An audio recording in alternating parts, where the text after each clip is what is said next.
Hello, this video is meant to accompany the Instructable baking bread in the backcountry. So the reason I put this video together is because when I was camping and baking, I really only had one free hand, so I couldn't really take a video of some of the more complex steps. So for this Instructable, I at home kind of went through my kitchen and recreated the recipe. So here I'm actually starting right into step 4, preparing the dough. So the yeast has already been sitting for 30 to 60 minutes. And so now I've already added the warm milk and the milk powder, sorry, the warm water and the milk powder. And now I'm adding about half a cup of flour at a time and just mixing it in with the yeast. The beauty of this is actually you'll always have, at least one clean hand while you're doing this, because everything's done inside the bag, at least as much as possible. But here I'm adding some more flour. It's not quite fully mixed, but I'm adding more.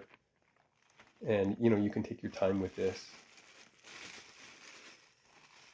So try to keep all the mixture down near the bottom of the bag. That way it doesn't get too messy, if it gets up near the top. So once it's fully mixed, then you have to let it sit for 5 minutes. But here I've already let it sit for 5 minutes. So now I'm going to start kneading. So kneading is step 4 in the Instructable. So to do this, you want to flip the bag inside out, and actually it would have been easier if I pulled it all the way down, not just around my hand, but all the way around my arm. But you don't want to let any of the dough fall out. And then just start kneading. So grab a hunk of it, stretch it out, and then fold it back on itself and kind of press it together again. And you want to do this over and over again in different directions. It takes about 10 minutes.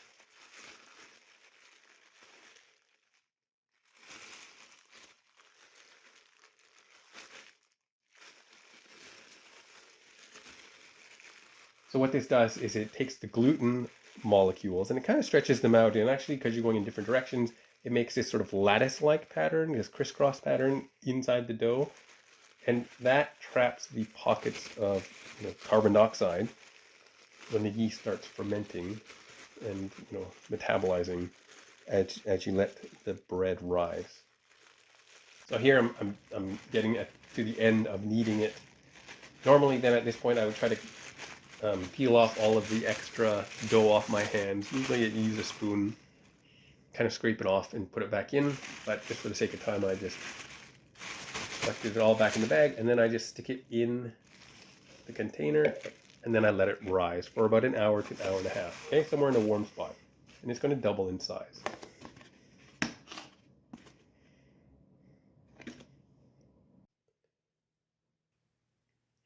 So here the dough has risen, so now I'm going to take it out, and you can see it's quite a bit bigger, right? It's doubled in size. And so now at this point you got to punch it down, okay? And so you're just swishing out all the air. Try not to pop the bag because we still need that for a bit. But after that we just massage it.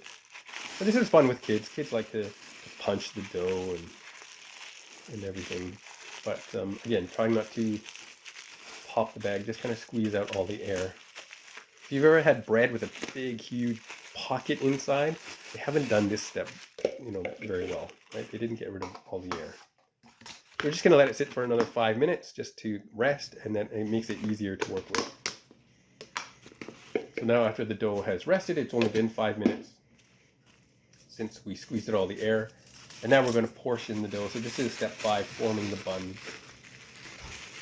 And so here I'm using foil. When I was in camp, I had these paper muffin wrappers that I used. But here, just pull off a piece of dough about this size that you want and just stick it on the foil. And so here I have 6 sheets of foil, so I'm going to portion out the dough on there.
So now I've cleaned off the bag. So I'm done with the bag now. And at this point now, step 5, we're going to be forming the buns. So it's actually, this step's actually quite rewarding. You just pick up the dough and then just pull the sides, stretch them out and pinch them underneath. And what that will do will form a ball, nice smooth ball. And so we're just going to do that for each of the buns.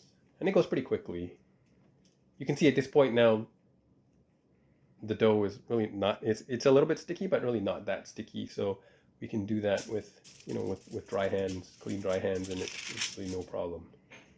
And like I said, this is lots of fun, this part.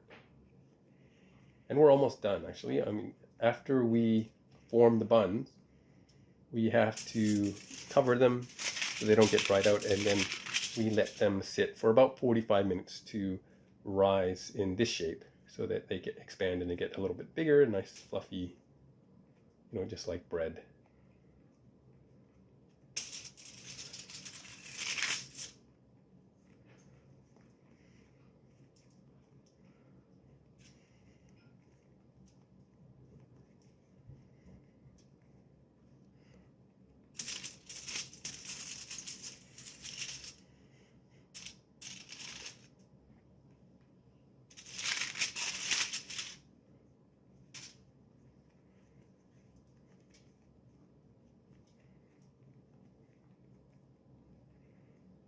So when I was camping, you don't have a lot of space sometimes. So I put some inside the plastic container again.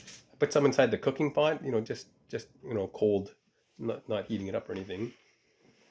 But that just prevents the bugs from getting in and it prevents it from drying out, like I said. So here it's been 45 minutes. So I'm just pulling out the buns. They stuck a little bit to the inside of the foil, but that's okay. When we peel the foil off, it really doesn't stick too badly.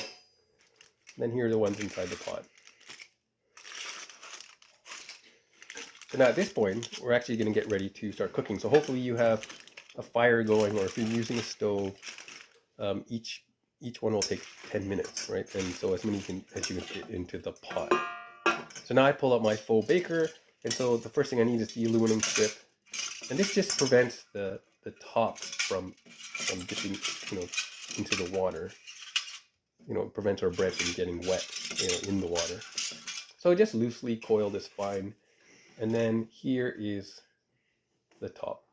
Okay, so I made this out of a baking sheet. It's just aluminum, and I'm checking to make sure that it won't tip over. And now I just add my water to this top of the aluminum strip. And now I'm going to go set this to start boiling. Okay. Now that the water's boiling, so here I'm doing it in my kitchen stove, but you want to set them in there. I could only get 2. I tried to get the third one, but it was going to get a little bit cramped, so I decided not to do that. So I just did 2, just like I did in camp, and then simmer it for 10 minutes. So here we are in camp. So this is before they started cooking, and here's the finished product. I hope you enjoyed it.